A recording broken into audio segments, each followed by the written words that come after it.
الحمد للہ رب العالمین والصلاة والسلام علی خاتم النبیین اما بعد فاعوذ باللہ من الشیطان الرجیم بسم اللہ الرحمن الرحیم۔ مدینے کی برکتیں یا رب المصطفیٰ، جو کوئی 14 صفحات کا رسالہ مدینے کی برکتیں پڑھ یا سن لے، اسے اپنے پیارے پیارے سب سے آخری نبی صلی اللہ علیہ وآلہ وسلم کی سنتوں کا پابند بنا اور اسے بے حساب بخش دے۔ آمین بجاہ خاتم النبیین صلی اللہ علیہ وآلہ وسلم۔ درود شریف کا پرچہ کام آ گیا۔ واقعہ: قیامت کے دن کسی مسلمان کی نیکیاں میزان یعنی ترازو میں ہلکی ہو جائیں گی تو گناہ گاروں کی شفاعت فرمانے والے پیارے آقا صلی اللہ علیہ وآلہ وسلم ایک پرچہ اپنے پاس سے نکال کر نیکیوں کے پلڑے میں رکھ دیں گے، تو اس سے نیکیوں کا پلڑا وزنی ہو جائے گا۔ وہ عرض کرے گا، میرے ماں باپ آپ پر قربان، آپ کون ہیں؟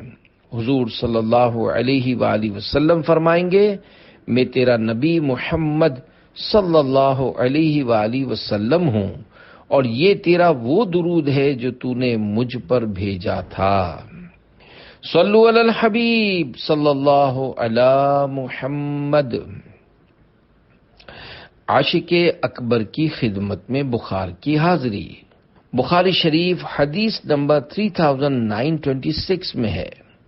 تمام مسلمانوں کی پیاری پیاری امی جان حضرت بی بی عائشہ صدیقہ رضی اللہ عنہا فرماتی ہیں، جب حضور صلی اللہ علیہ وآلہ وسلم ہجرت یعنی مائیگریٹ فرما کر مدینہ پاک تشریف لائے تو حضرت ابو بکر صدیق اور مؤذن رسول حضرت بلال رضی اللہ عنہما کو بخار ہو گیا۔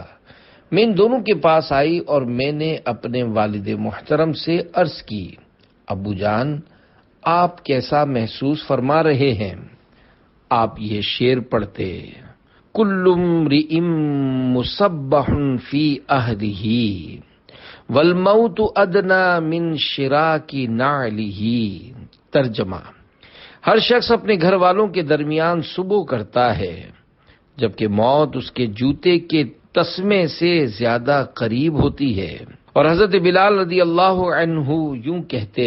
ترجمہ نمبر 1: کاش میں پھر کبھی ایک رات مکے کی وادی میں گزاروں اور میرے ارد گرد اذخر اور جلیل نامی گھاس ہو۔ نمبر 2: کاش پھر ایک روز مکے میں مجنہ نامی مقام کے چشمے پر جاؤں اور شامہ اور طفیل نامی پہاڑیاں دیکھنا نصیب ہوں۔ حضرت بی بی عائشہ صدیقہ رضی اللہ عنہا فرماتی ہیں، جب میں نے سرکار مدینہ صلی اللہ علیہ وآلہ وسلم سے اس بارے میں عرض کیا تو آپ نے یوں دعا فرمائی، اللہم حبب الینا المدینۃ کحبنا مکۃ او اشد وصححھا وبارک لنا فی سعیھا ومدھا وانقل حماھا فاجعلھا بالجحفۃ۔ یعنی اے اللہ پاک، تو مدینے کو بھی ہمارے لیے مکے کی طرح پیارا بنا دے، بلکہ اس سے بھی زیادہ، اور ہمارے لیے مدینے کو صحت افزا بنا دے۔ ہمارے لیے یہاں کے سا اور مد یعنی ناپ تول کے پیمانوں میں بھی برکت عطا فرما، اور بخار کو یہاں سے جحفہ ایک مقام کا نام کی طرف منتقل فرما۔ مدینہ اس لیے عطار جان و دل سے ہے پیارا کہ رہتے ہیں میرے آقا میرے سرور مدینے میں۔ صلو علی الحبیب صلی اللہ علی محمد۔ یثرب کو طیبہ بنانے والے مفتی احمد یار خان رحمۃ اللہ علیہ فرماتے ہیں، حضور صلی اللہ علیہ وآلہ وسلم کی تشریف آوری سے پہلے مدینہ منورہ وباؤں اور بیماریوں کا گھر تھا۔ آپ صلی اللہ علیہ وآلہ وسلم کے قدم پاک نے وہاں سے وباؤں یعنی بیماریوں کو نکال کر وہاں کی مٹی کو بھی شفا بنا دیا۔ پیارے پیارے آقا صلی اللہ علیہ وآلہ وسلم فرماتے ہیں، ہمارے مدینے کی مٹی بیماروں کو شفا دیتی ہے۔ برادر اعلی حضرت مولانا حسن رضا خان رحمت اللہ علیہ فرماتے ہیں، نہ ہو آرام جس بیمار کو سارے زمانے سے، اٹھا لے جائے تھوڑی خاک ان کے آستانے سے۔ مدینہ کو اب یثرب نہیں کہہ سکتے۔ اعلی حضرت امام اہل سنت مولانا شاہ امام احمد رضا خان رحمت اللہ علیہ فرماتے ہیں، مدینہ طیبہ کو یثرب کہنا ناجائز و ممنوع و گناہ ہے، اور کہنے والا گناہ گار۔ رسول اللہ صلی اللہ علیہ وآلہ وسلم فرماتے ہیں، جو مدینہ کو یثرب کہے اس پر توبہ واجب ہے۔ مدینہ توبہ ہے، مدینہ توبہ ہے۔ علامہ مناوی رحمت اللہ علیہ فرماتے ہیں، اس حدیث سے معلوم ہوا کہ مدینہ طیبہ کا یثرب نام رکھنا حرام ہے، کہ یثرب کہنے سے استغفار کا حکم فرمایا، اور استغفار گناہ ہی سے ہوتی ہے۔ امام بخاری رحمت اللہ علیہ نے اپنی تاریخ میں فرمایا کہ جو مدینے کو ایک بار یثرب کہے وہ بطور کفارہ 10 بار مدینہ کہے۔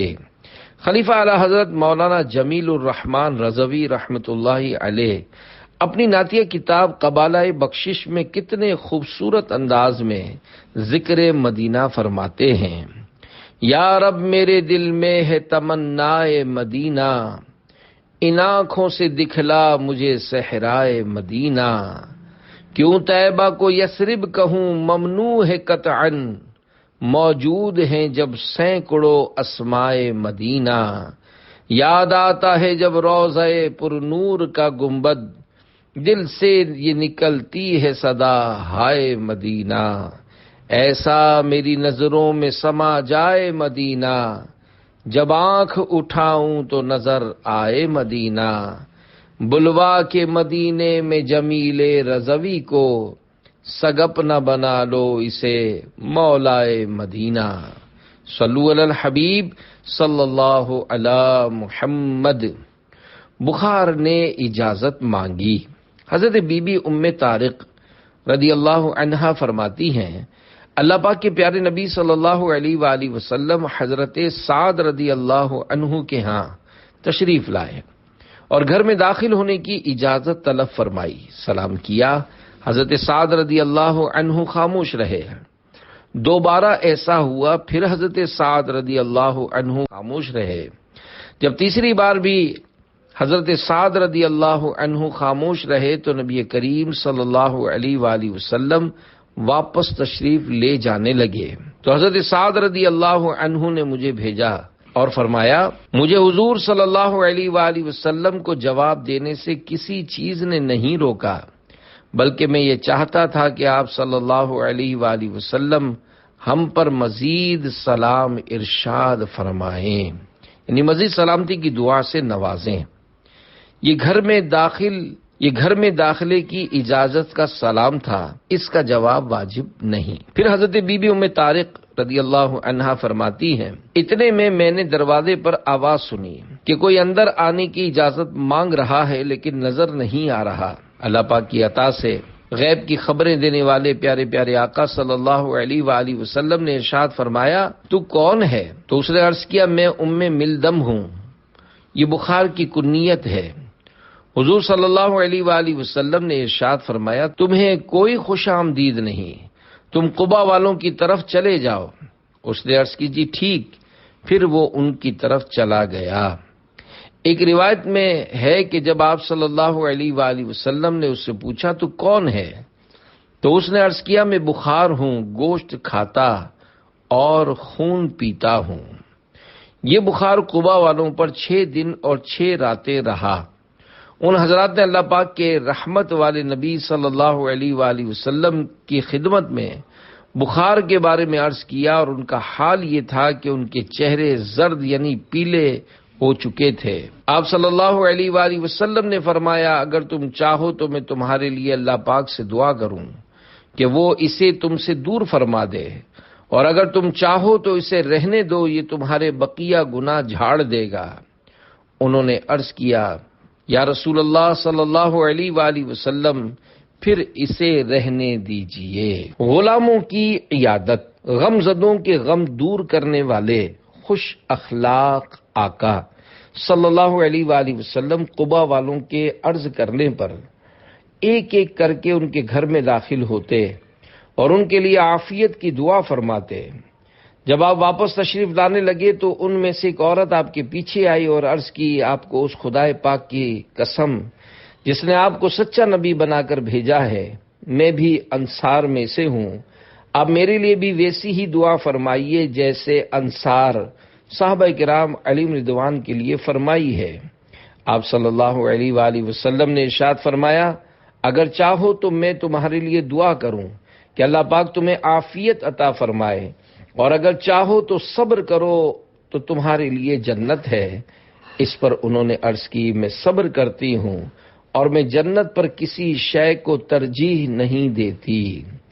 اللہ رب العزت کی ان سب پر رحمت ہو اور ان کے صدقے ہماری بے حساب مغفرت ہو، آمین بجاہ خاتم النبیین صلی اللہ علیہ وآلہ وسلم۔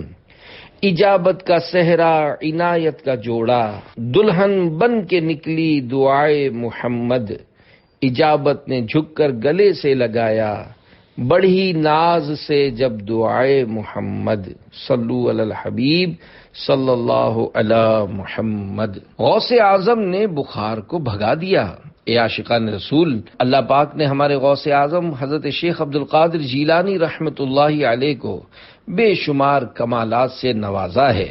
چنانچہ آپ رحمۃ اللہ علیہ کی خدمت میں ابو المعالی احمد مظفر بن یوسف بغدادی حنبلی آئے اور کہنے لگے کہ میرے بیٹے محمد کو 15 مہینے سے بخار ہو رہا ہے۔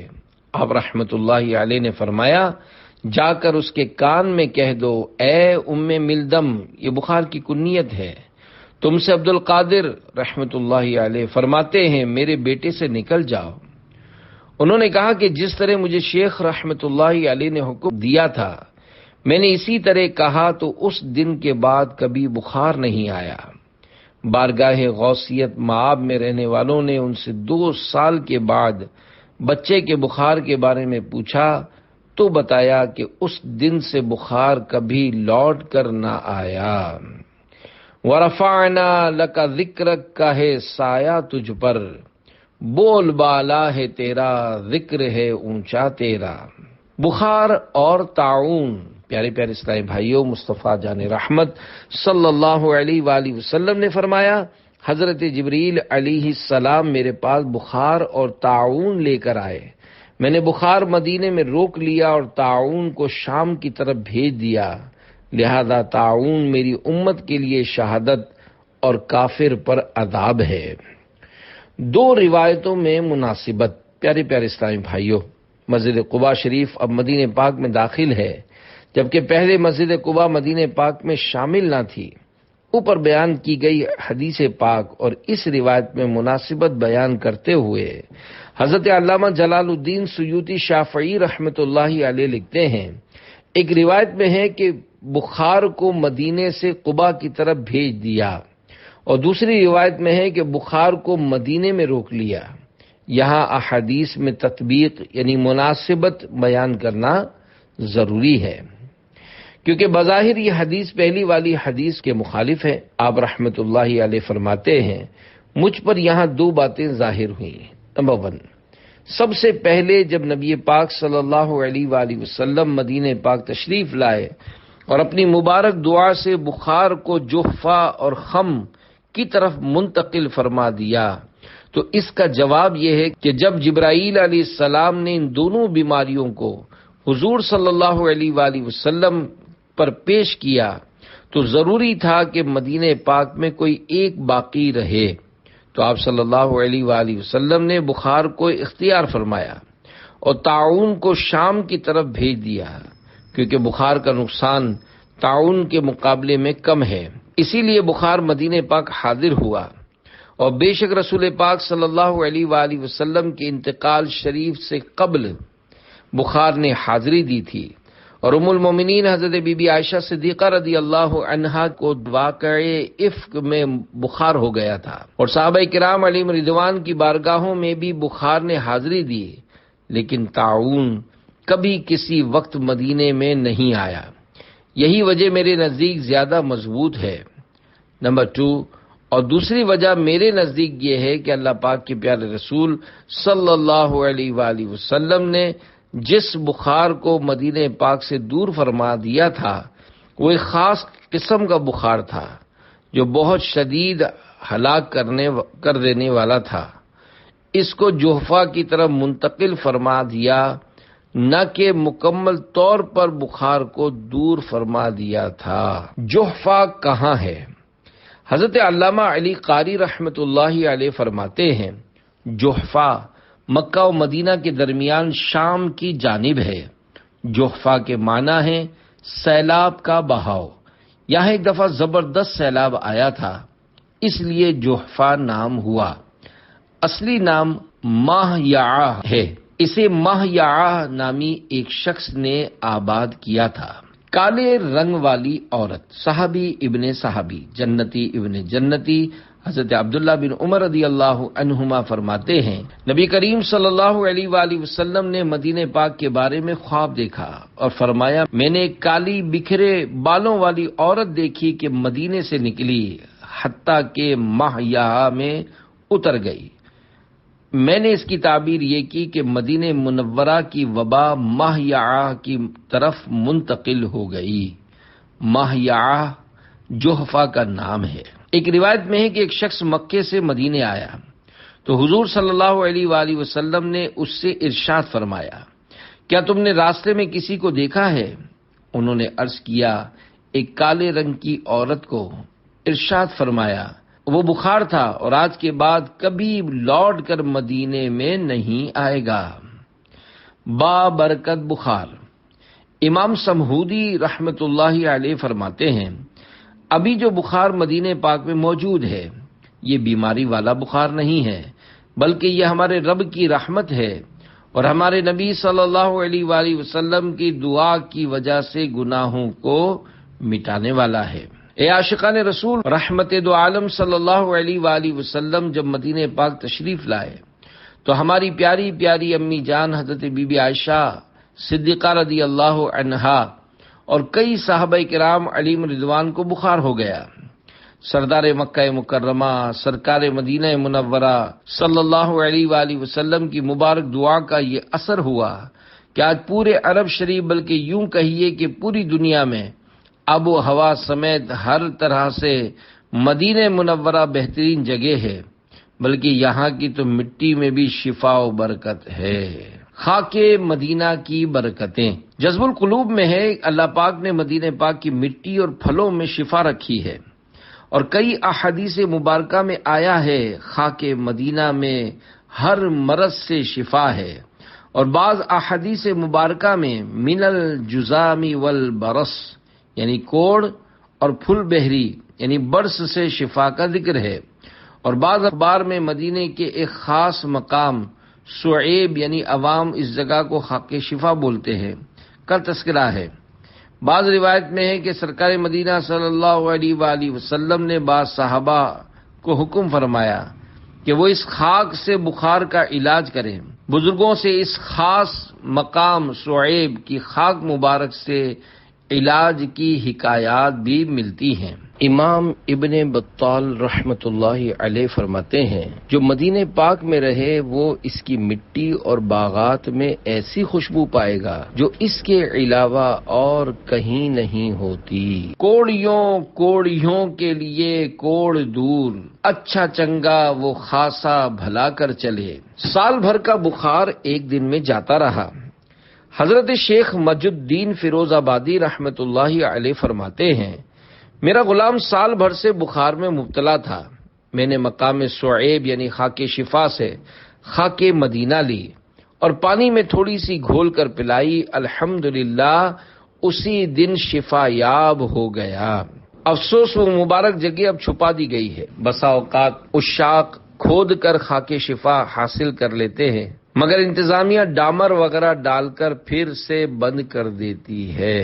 اے خاک مدینہ تیرا کہنا کیا ہے، تجھے قرب شاہ مدینہ ملا ہے، شرف مصطفیٰ کے قدم چومنے کا، تجھے بارہا خاک طیبہ ملا ہے، معطر ہے کتنی تو خاک مدینہ، کہ خوشبوؤں سے ذرہ ذرہ بسا ہے۔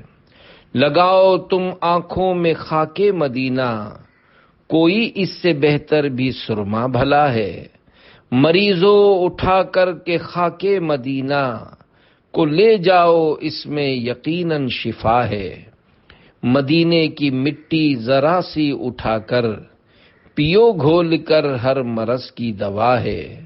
عقیدت سے خاک مدینہ بدن پر، ملو تم ہر ایک درد کی یہ دوا ہے۔ ہمیں موت خاک مدینہ پر آئے، الہی یہ تجھ سے ہماری دعا ہے۔ میری نعش پر آپ خاک مدینہ، چھڑکنا میرے ساتھیوں التجا ہے۔ پسے مرگ مولا تو مٹی ہماری، ملا خاک طیبہ میں یہ التجا ہے۔ بدن پر ہے عطار کے خاک طیبہ، پرے ہٹ جہنم تیرا کام کیا ہے۔ صلو علی الحبیب صلی اللہ علی محمد۔ پیارے پیارے اسلامی بھائیوں، اللہ پاک کے آخری نبی صلی اللہ علیہ وآلہ وسلم کی برکت سے مدینہ شریف بابرکت بنا، یہاں کا مہلک بخار دور ہوا اور یہ شہر سلامتی والا شہر بنا۔ البتہ عمومی بخار و بیماری کو مدینے میں رہنے دیا، کیونکہ یہ اللہ پاک کی رحمت سے گناہ مٹاتے اور درجات میں اضافہ کرتے ہیں۔ یہی وجہ ہے کہ بعض صحابہ کرام نے بخار کے فضائل سن کر تمنا کی کہ انہیں بھی یہ فضیلت حاصل ہو۔ بخار مانگ لیا۔ حضرت ابی بن کعب رضی اللہ عنہ فرماتے ہیں، میں نے بارگاہ رسالت میں عرض کی کہ بخار کا اجر و ثواب کیا ہے؟ ارشاد فرمایا، جب تک بخار میں مبتلا شخص کے پاؤں لڑکھڑاتے رہتے ہیں اور وہ پسینے میں شرابور رہتا ہے، اسے نیکیاں ملتی رہتی ہیں۔ یہ سن کر میں نے بارگاہ الہی میں دعا کی ہے، پروردگار میں تجھ سے ایسے بخار کا سوال کرتا ہوں جو مجھے تیری راہ میں جہاد کرنے، تیرے گھر کا حج کرنے اور نماز با جماعت کے لیے مسجد نبوی میں جانے سے رکاوٹ نہ بنے۔ راوی کہتے ہیں، آپ رضی اللہ عنہ کی یہ دعا ایسی مقبول ہوئی کہ اس کے بعد آپ رضی اللہ عنہ کو ہر وقت بخار ہی رہتا تھا۔ ہمیشہ بخار میں رہنے کی دعا۔ جب رسول کریم صلی اللہ علیہ وآلہ وسلم نے یہ ارشاد فرمایا، بخار گناہوں کا کفارہ ہے، تو حضرت زید بن ثابت رضی اللہ عنہ نے ہمیشہ بخار میں رہنے کی دعا کی۔ چنانچہ انتقال فرمانے تک آپ رضی اللہ عنہ پر بخار کی کیفیت طاری رہی۔ چند انصاری صحابہ کرام علیہم رضوان نے بھی یہی دعا کی تو ان پر بھی انتقال فرمانے تک بخار کی کیفیت طاری رہی۔ اللہ رب العزت کی ان سب پر رحمت ہو اور ان کے صدقے ہماری بے حساب مغفرت ہو، آمین بجاہ خاتم النبیین صلی اللہ علیہ وآلہ وسلم۔ بخار اور سر درد کا ثواب۔ فرمان مصطفیٰ صلی اللہ علیہ وآلہ وسلم ہے، ایک شخص کو درد سر اور بخار ہوتا ہے اور اس کے گناہ احد پہاڑ جتنے ہوتے ہیں، پھر جب یہ اس سے جدا ہوتے ہیں تو اس کے گناہوں میں سے ایک ذرہ بھی باقی نہیں ہوتا۔ حکیم الامت مفتی احمد یار خان رحمت اللہ علیہ فرماتے ہیں، دیگر بیماریاں ایک یا دو عضو کو ہوتی ہیں، مگر بخار سر سے پاؤں تک ہر رگ میں اثر کرتا ہے، لہذا یہ سارے جسم کی خطاؤں اور گناہوں کو معاف کرائے گا۔ ایک روایت میں ہے، بندہ مومن بیماری میں مبتلا رہتا ہے یہاں تک کہ یہ بیماری اسے گناہوں سے پاک کر دیتی ہے۔ پسندیدہ درد۔ حضرت ابو ہریرہ رضی اللہ عنہ نے ارشاد فرمایا، مجھے بخار کے درد سے زیادہ کوئی درد پسندیدہ نہیں، کیونکہ یہ آدمی کے ہر جوڑ میں داخل ہوتا ہے اور بے شک اللہ پاک اس کا اجر جسم کے ہر عضو کو اس کے درد کی مقدار برابر عطا فرماتا ہے۔ 10 دن بخار میں رہنے والے کی شان۔